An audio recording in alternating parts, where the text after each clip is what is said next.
Marc, chapitre 14. La fête de la Pâque et des pains sans levain devait avoir lieu 2 jours après. Les chefs des prêtres et les spécialistes de la loi cherchaient les moyens d'arrêter Jésus par ruse et de le faire mourir.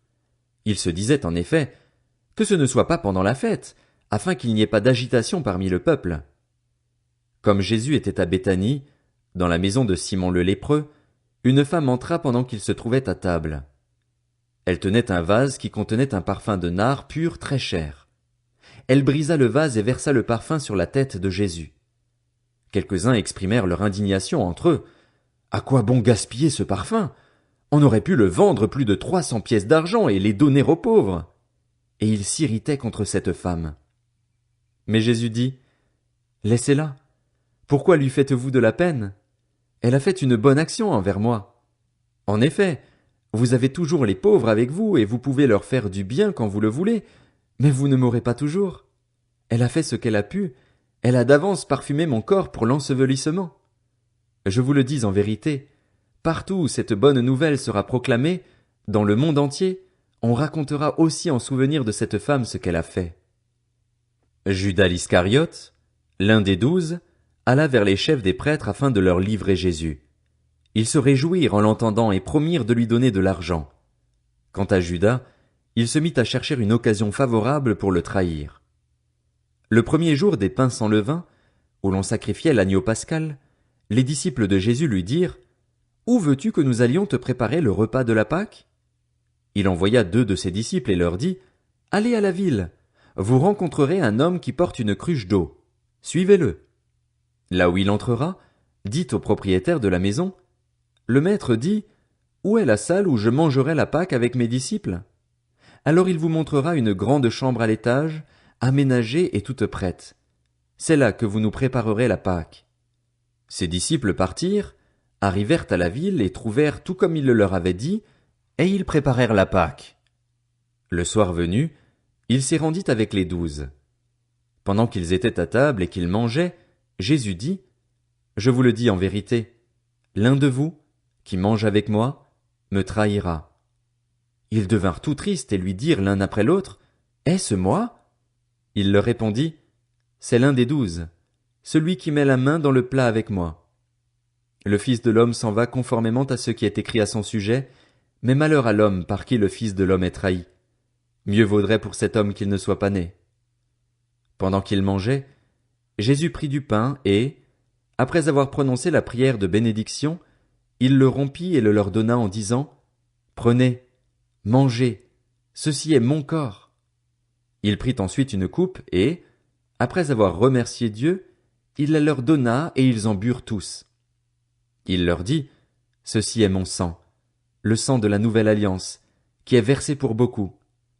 Je vous le dis en vérité, je ne boirai plus jamais du fruit de la vigne, jusqu'au jour où je le boirai nouveau dans le royaume de Dieu. » Après avoir chanté les psaumes, ils se rendirent au mont des Oliviers. Jésus leur dit, « Vous trébucherez tous, cette nuit, à cause de moi, car il est écrit, Je frapperai le berger, et les brebis seront dispersées. Mais, après ma résurrection, je vous précéderai en Galilée. » Pierre lui dit, « Même si tous trébuchent, ce ne sera pas mon cas. » Jésus lui dit, « Je te le dis en vérité, aujourd'hui, cette nuit même, avant que le coq chante 2 fois, toi, tu me renieras 3 fois. » Mais Pierre reprit plus fortement, « Même s'il me faut mourir avec toi, je ne te renierai pas. » Et tous dirent la même chose. Ils se rendirent ensuite dans un endroit appelé Gethsémane, et Jésus dit à ses disciples, « Asseyez-vous ici pendant que je prierai. » Il prit avec lui Pierre, Jacques et Jean, et il commença à être saisi de frayeur et d'angoisse. Il leur dit, « Mon âme est triste à en mourir. Restez ici, éveillés. » Puis il avança de quelques pas, se jeta contre terre et pria que, si cela était possible, cette heure s'éloigne de lui. Il disait, « Abba, Père, tout est possible. Éloigne de moi cette coupe. Toutefois, non pas ce que je veux, mais ce que tu veux. » Il vint vers les disciples, qu'il trouva endormis, et il dit à Pierre, « Simon, tu dors, tu n'as pas pu rester réveillé une seule heure. Restez vigilants et priez pour ne pas céder à la tentation.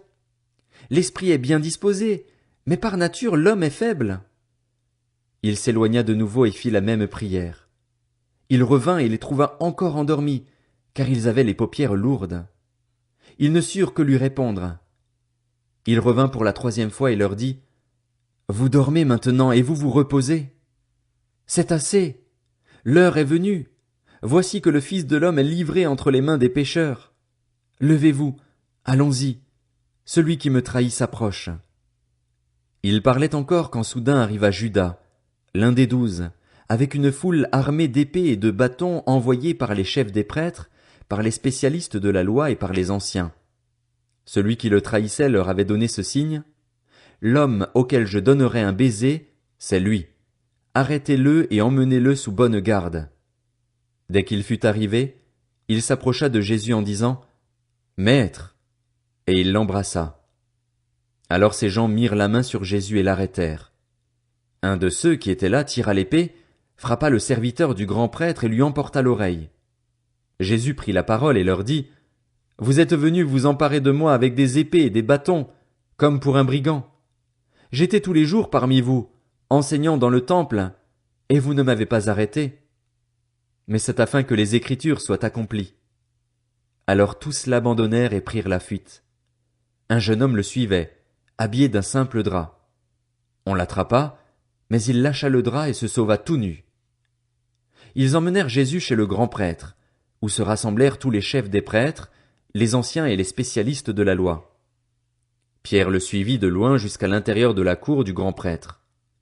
Il s'assit avec les serviteurs et il se chauffait près du feu. Les chefs des prêtres et tout le Sanhédrin cherchaient un témoignage contre Jésus pour le faire mourir, et ils n'en trouvaient pas.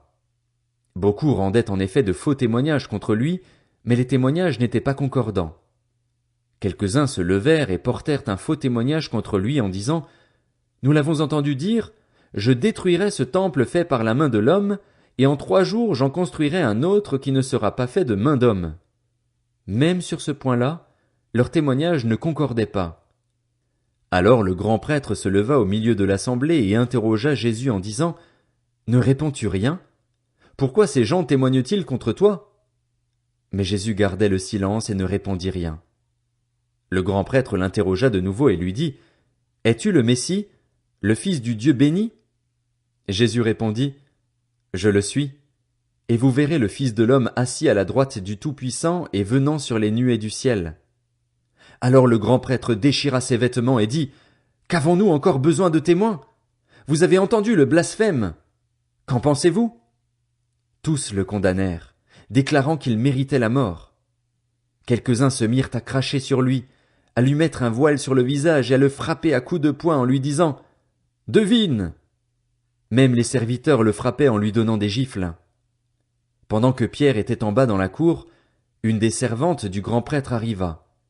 Elle vit Pierre qui se chauffait, le regarda et lui dit: « Toi aussi, tu étais avec Jésus de Nazareth. » Il le nia en disant: « Je ne sais ni ne comprends ce que tu veux dire. » Puis il sortit pour aller dans le vestibule. Alors un coq chanta. La servante le vit et se mit à dire de nouveau à ceux qui étaient présents: « Il fait partie de ces gens-là. » Il le nia de nouveau. Peu après, ceux qui étaient présents dirent encore à Pierre: « Certainement, tu fais partie de ces gens-là, car tu es galiléen, tu as le même langage. » Alors il se mit à jurer en lançant des malédictions: « Je ne connais pas cet homme dont vous parlez. » Aussitôt, pour la 2e fois, un coq chanta. Pierre se souvint alors de ce que Jésus lui avait dit: « Avant que le coq chante 2 fois, tu me renieras 3 fois. » Et en y réfléchissant, il pleurait.